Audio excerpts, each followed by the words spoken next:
E o relatório, o maior fake news, porque o relator acusa sem provas e ancora as suas acusações em narrativas, servindo ao jogo pré-eleitoral.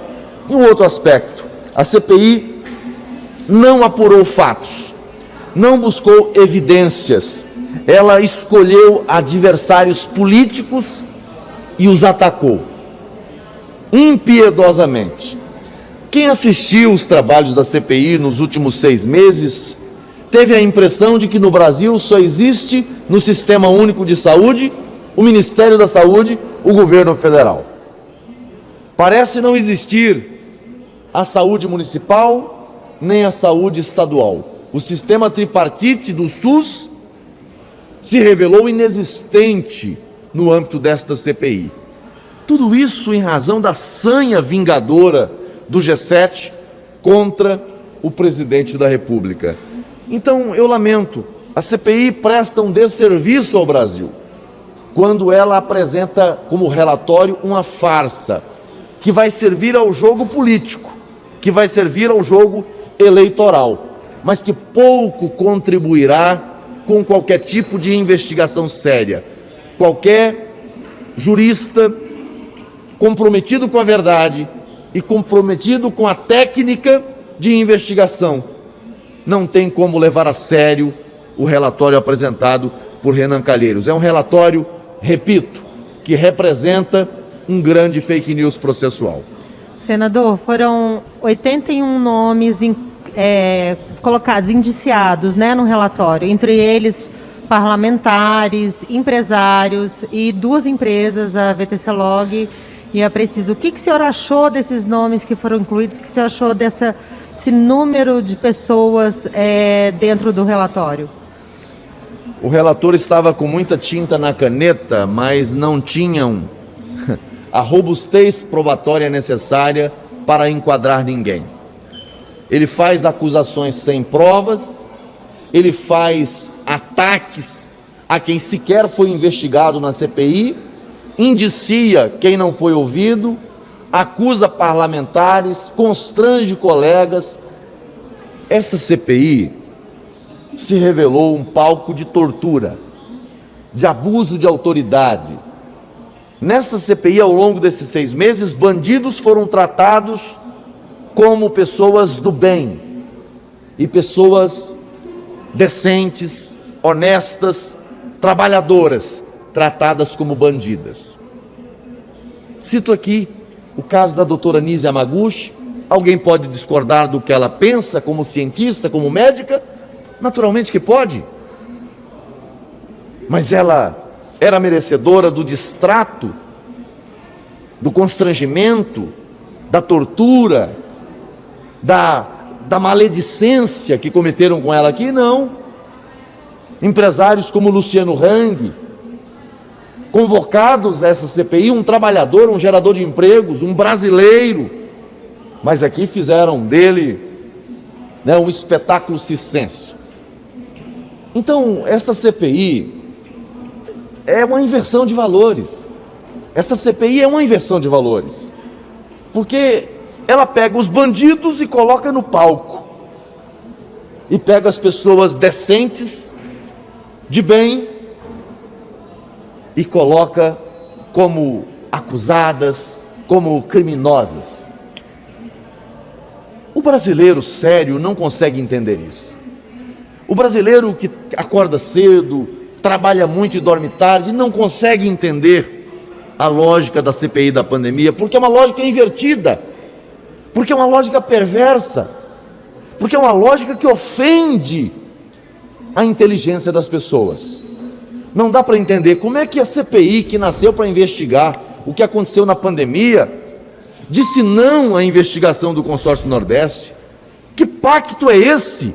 Pacto com o crime, pacto com os criminosos, diante das evidências de conluio, de organização criminosa, de fraude à licitação, de pacto pela propinagem. A CPI disse não à investigação do Consórcio Nordeste. Alguém considera o trabalho dessa CPI sério? Não dá. Não dá. Aí fica aqui rodando em círculo o tempo todo. Aí no final vai acusar o senador da República, o senador Reising. Podem discordar do Reising, não tem problema. Mas ele esteve desde o primeiro dia desta CPI, no começo como suplente, depois como titular, todos os dias, defendendo aquilo que ele acredita. Ora, para o que serve um parlamentar, um deputado federal, um senador da República, se ele não tiver liberdade para defender o que pensa, para vocalizar aquilo que ele acredita? Aí, nessa CPI, nós tivemos a revelação dos pais da ciência. O relator é o pai maior da ciência, e o G7 são os assistentes de pais da ciência. Ciência aqui é o que o G7 diz que é. Então, se o G7 disse, olha, não pode ter uma abordagem farmacológica no enfrentamento à pandemia, não pode. Não pode. Médico que oferece medicamento é charlatão, é curandeiro, é criminoso. O ato médico foi criminalizado nessa CPI, onde já se viu. Veja, a CPI conseguiu colocar em guerra médicos e médicos. Um médico que defende uma abordagem e o outro médico que defende outra abordagem, aqui é tratado como se fossem oponentes. Há algum consenso sobre essa questão do enfrentamento à pandemia? Não há. A ciência não tem consenso. A única constatação que temos é que há dissenso. Não há verdades absolutas em relação a isso. Então, eu chego ao final dessa CPI muito triste pelo que vi aqui. Colegas se atacando, colegas ofendendo os outros ali dentro como se fossem adversários, e tudo isso para mascarar uma investigação que não estava acontecendo. Quando atacavam, era porque queria esconder o que de fato estava acontecendo. Governador do Rio de Janeiro caçado por corrupção, por roubalheira escancarada, aqui foi tratado como se fosse um herói nacional. Mas outros brasileiros ilustres que vieram aqui, que são trabalhadores, foram tratados como se fossem criminosos. Trouxeram aqui alguns picaretas que tentaram tirar vantagem no Ministério da Saúde. E aconteceram tentativas, mas nenhuma delas avançaram, nenhuma tentativa avançou dentro do Ministério da Saúde. O sistema de controle do Ministério da Saúde funcionou bem. Eles acusaram de corrupção, nenhum centavo de real pago a quem quer que seja em corrupção. A única corrupção paga, consagrada e com provas, a CPI não quis investigar. Foi o que aconteceu no Consórcio Nordeste, foi o que aconteceu no governo do Amazonas, foi o que aconteceu em Santa Catarina, compraram respiradores de uma loja de massagem. Corrupção era um tema que afastava o interesse da CPI quando as evidências estavam saltando aos olhos.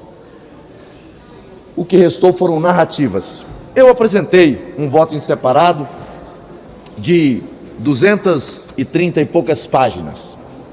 Nesse voto em separado, eu apresento aqui as narrativas de uma CPI e os crimes não investigados.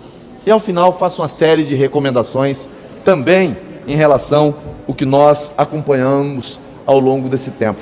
Mas eu confesso, eu termino essa CPI cansado e decepcionado, porque o Senado perde uma grande oportunidade de oferecer ao Brasil um trabalho sério, dedicado, profundo, para apresentar apenas um relatório do Renan Calheiros. Essa CPI, na condução desse grupo, serviu mais de tribunal da vingança do que para investigar qualquer coisa que mostrasse ao Brasil algo minimamente sério. Lamento muito, mas esse é um final trágico e lamentável para uma CPI que deveria servir ao Brasil.